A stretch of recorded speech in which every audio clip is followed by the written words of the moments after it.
সামনে যে দুইতলা বিল্ডিং দেখতেছেন মাঝখানে, এই বিল্ডিং এর দুইতলাতে আমি থাকি। এটা হচ্ছে আমাদের কোম্পানির রুম। তো এখন যাচ্ছে হচ্ছে ডিউটিতে। আমার সাথে আরো দুইজন আছে, আর কিছু লোক চলে গেছে, আরো লোক আসতেছে। সৌদি আরবে কিন্তু বর্তমানে হচ্ছে গরম পড়ে গেছিল, তারপরে আবার একটু ঠান্ডা পড়তেছে এখন। কারণ হচ্ছে রাত্রে এত পরিমাণে বাতাস হয়, এজন্য হচ্ছে অলরেডি আমি জ্যাকেট নিয়ে নিছি, কারণ হচ্ছে আমার ঠান্ডার সমস্যা, এজন্য। তো এই 2 দিনে প্রচুর পরিমাণে বাতাস হয়েছে, এই জন্য জ্যাকেট বের করছি আবারও। সৌদি আরবে একটা বড়ই গাছ, এই বড়ইগুলো অনেক টেস্ট, অনেক আগে খাইছি, তো রমজান মাসে তেমন খাওয়া হয় না। আর এটা হচ্ছে সৌদি আরবের একটা স্কুল, মানে মাদ্রাসা বলে সৌদি আরবে স্কুলকে। সৌদি আরবের মাদ্রাসা রমজান মাসে পুরোটাই অফ থাকে, মানে বেশিরভাগ সময় হচ্ছে ওরা বছরে 6 মাস অফেন থাকে, আর 6 মাসই বন্ধ থাকে মাদ্রাসাগুলি। সৌদিদের বাড়িগুলো দেখেন, অনেক পুরাতন বাড়ি।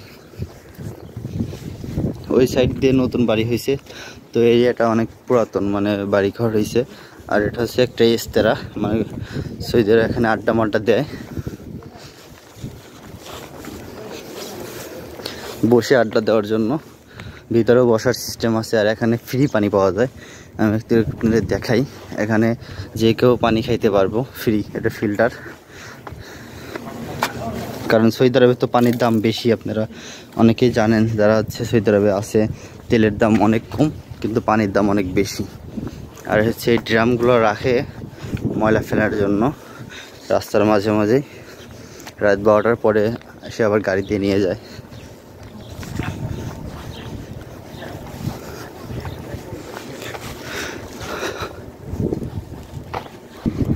সৌদি আরবে ইন্ডিয়ান মুদি দোকান দেখাই। সৌদি আরবে হচ্ছে আরবিতে বাকালা বলে, আর হচ্ছে মুদি দোকান।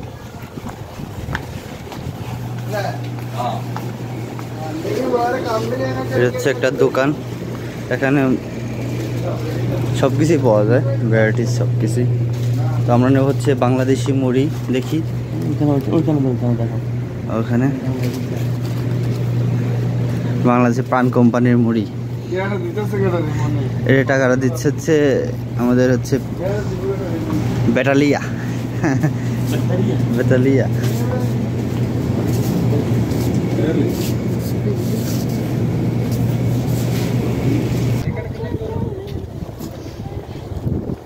এই দোকানে অনেক বেশি কিনা হয়, এখানে বেশিরভাগ হচ্ছে বাংলাদেশি, ইন্ডিয়ান, তারপরে হচ্ছে নেপালি, এগুলো কাস্টমার সবচেয়ে বেশি। সৌদিরাও আসে। আর ওই সাইডে একটা বাংলাদেশি হোটেল আছে, ছোট হোটেল, মাঝে মাঝে যাই খাবার খাইতে। তো আপনাদের পরবর্তী একটা ভিডিওতে দেখাবো।